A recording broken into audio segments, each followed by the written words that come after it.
Welcome back. અમદાવાદના પાલડીમાં જૈન દેરાસરમાં થયેલી લાખો રૂપિયાની ચોરીનો આખરે ભેદ ઉકેલાયો।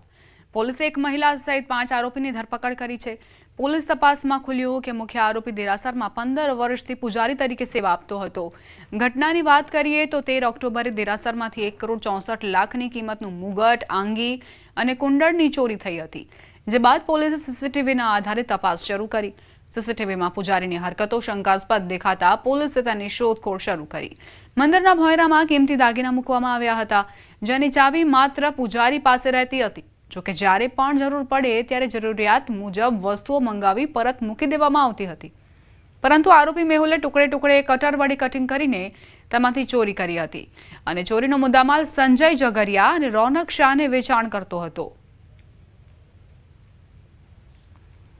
દેરાસર છે એમાં છેલ્લા 15 વર્ષથી પૂજારી તરીકે કામ કરતા મેહુલભાઈ રાઠોડ અને એ દેરાસરમાં સાફ સફાઈનું કામ કરતા દંપતીએ દેરાસરના જે મૂર્તિઓ છે એ મૂર્તિ પર ઘરેણાં તેમજ મૂર્તિના આંગી અને કુંડળ મળીને ચાંદીના જે ઓર્નામેન્ટ્સ હતા એના લગભગ 1,64,00,000ની ચોરી કરેલી।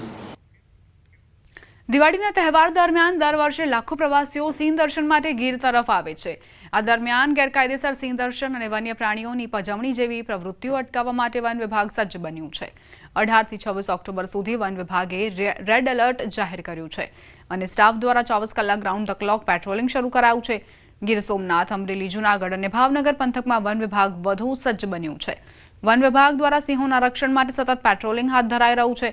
લોકો પણ સહયોગ આપે અને અનધિકૃત રીતે સિંહ દર્શનના નામે થતી છેતરપિંડી કરતા લોકોથી પણ સાવધાન રહેવા બાબતે અને આવી કોઈ બાબત જણાય તો તાત્કાલિક વન વિભાગને જાણ કરવા અપીલ કરી છે।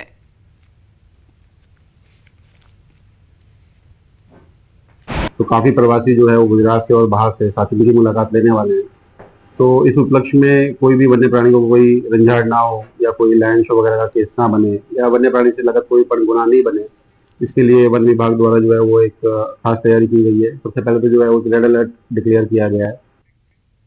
આ સાથે જ બુલેટિનમાં અત્યારે બસ આટલું જ। વધુ અપડેટ્સ માટે આપ જોતા રહો News 18 ગુજરાતી।